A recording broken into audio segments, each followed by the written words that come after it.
Today we are going to revise chapter number 13, Fun with Magnets, as we have finished this chapter in last session. So children, let's revise this chapter and what are topics we have seen in this chapter. First we have seen what a magnet is. And children, magnet is an object which attracts things made of iron, steel, nickel, cobalt. Magnets are made of iron, steel or other alloys of steel by the process of magnetization. Here children, magnets made in this way are called as artificial magnets. Magnets are made in different shapes and sizes so that they can be used for different purposes. The common shape is a bar magnet. A bar magnet is a long rectangular magnetized bar of iron or steel. Some of the other types of magnets are horseshoe magnet, U-shaped magnet, cylindrical magnet, ring magnet and button magnets. Then we studied about how magnets have been discovered.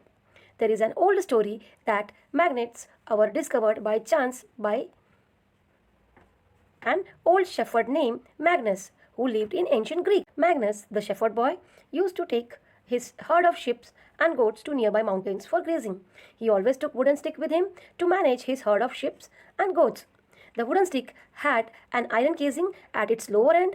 One day, Magnus suddenly felt that something was pulling his stick away from him. It appeared as if the iron covered and the stick was being attracted by a rock and got stuck to the rock. Magnus had to pull hard to free the iron stick, and here Magnus had to pull hard to free the iron stick from the rock. The rock was natural magnet which attracted the iron end of the magnet's stick. This rock, which behaved like a magnet, was given the name magnetite. Magnetite rock contained iron. Magnets were named so after the name of the shepherd boy Magnus. Some people, however, believe that the natural magnets called magnetite was first discovered at a place called Magnesia in Turkey. Dear children, next, here the magnetic rocks had a wonderful property. Magnetite rock or magnetite attract the pieces of iron towards itself. When a thin strip of magnetite was suspended from a thread so that it could rotate freely, the magnetic strip always aligned itself in the same direction, that is north and south direction. One end of the strip always point towards the north direction. Due to this property of a freely suspended the magnet strip were used by the sailors in the ship to find the directions in olden times. Since magnetite was used to find direction to lead the way of ships, it was also called as lodestone. Here, children, this magnetite was given the name as lodestone as it was used to find the direction or to lead the ships which are sailing in the sea to find out the direction.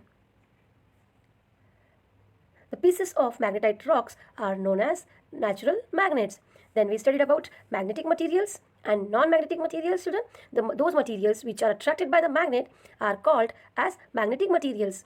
Iron, steel, nickel, cobalt are attracted by magnets. So these are all magnetic materials. The most and the important magnetic materials are, however, are iron and steel. All the objects made of iron and steel like nails, paper clips, machine needle or swing needles, hairpins, drawing pins, knife, blade, scissors, etc. are also attracted by magnet. So they are also called as magnetic materials. Similarly, the objects which are made from nickel and cobalt metal are also attracted by the magnets, and hence they are also magnetic materials. Magnetic materials can be magnetized. That means they can be converted into magnets. Rather, magnets are usually made from magnetic materials like iron and steel. Those materials which are not attracted by magnets are called as non-magnetic materials. All the materials rather than iron, steel, nickel and cobalt are non-magnetic materials. Examples of non-magnetic materials are wood, paper, plastic, paper, rubber, cloth, glass, leather, thermocol, copper, aluminium, brass, stone, etc. all are non-magnetic substances. Then next, we have seen the pull of magnet can pass through non-magnetic materials. The pull of or attraction of magnets is passed through by the non-magnetic materials like plastic, paper, cardboard, wooden plank, hair, skin, bones, etc. Here children, you might have done this activity for fun purpose, or you might have shown this to your friends, this activity. Let us see. If you take a small iron ball and you're going to place it on a piece of cardboard. It will be able to move these small balls with the then you are able to move that small ball with the help of magnet by holding it just below the cardboard and move it anywhere as per your wish. The pull or attraction of magnet, however, can pass through the non-magnetic from magnetic material. Then we studied about different uses of magnets in our daily life. And video session we have seen different uses of magnets, but now in revision we will just see only two topics or two uses. We use magnets in pin holder to keep all pins together by using magnets. Then children, in second example, you can see here carpenter has mixed some iron nails and screw with the lot of wood shaving while working.